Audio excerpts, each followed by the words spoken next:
পিছিয়ে দিবেন, এটা কোনোভাবে দেশের জনগণ মেনে নেবে না।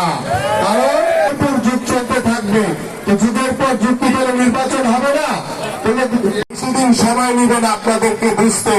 কারণ আপনারা যদি এই ক্ষমতার মোহে পড়ে সংস্কারের নামে নির্বাচনকে পিছিয়ে দেওয়ার অপচেষ্টা করেন, বাংলাদেশের জনগণ এটা কখনোই মেনে নেবে না। এই জন্য আমি এই অন্তর্বর্তীকালীন সরকারের কাছে আমরা প্রতিদিনই আহ্বান করছি যে আপনি গত 6 মাস ধরে আপনারা দায়িত্বরত রয়েছেন। আমরা বাংলাদেশ জাতীয়তাবাদী দল বিএনপি আপনাদেরকে সর্বাত্মক সহযোগিতা করছি।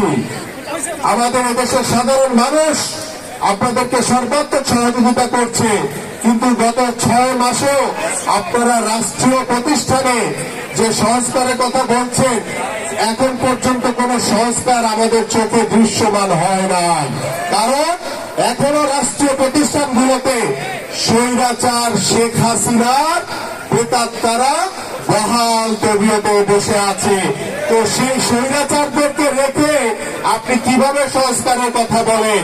আগে স্বৈরাচারদেরকে নির্মূল করেন, অপসারণ করেন, পর্যায়ক্রমে সংস্কার করেন, এমনি বাংলাদেশ স্বৈরাচার মুক্ত হয়ে যাবে।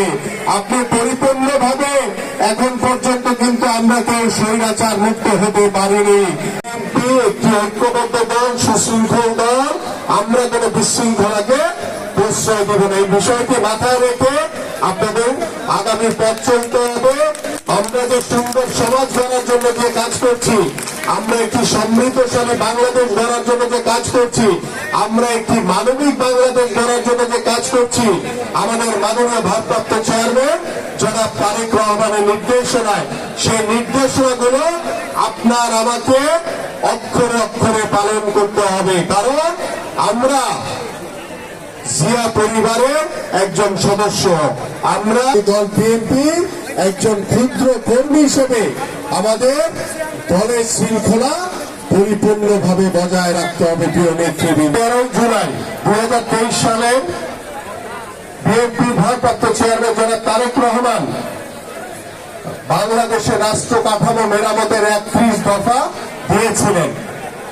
আমাদের 5ই আগস্টের পরে এসে অনেকেই সংস্কারের কথা বলছেন, অন্তর্বর্তীকালীন সরকার উপদেষ্টারা বলছেন, বিভিন্ন মহলে সংস্কারের কথা বলছেন, কিন্তু মাননীয় ভারপ্রাপ্ত চেয়ারম্যান মহোদয় তিনি প্রায় 2 বছর আগে বাংলাদেশের রাষ্ট্র কাঠামো মেরামতের সংস্কারের কথা বলেছেন।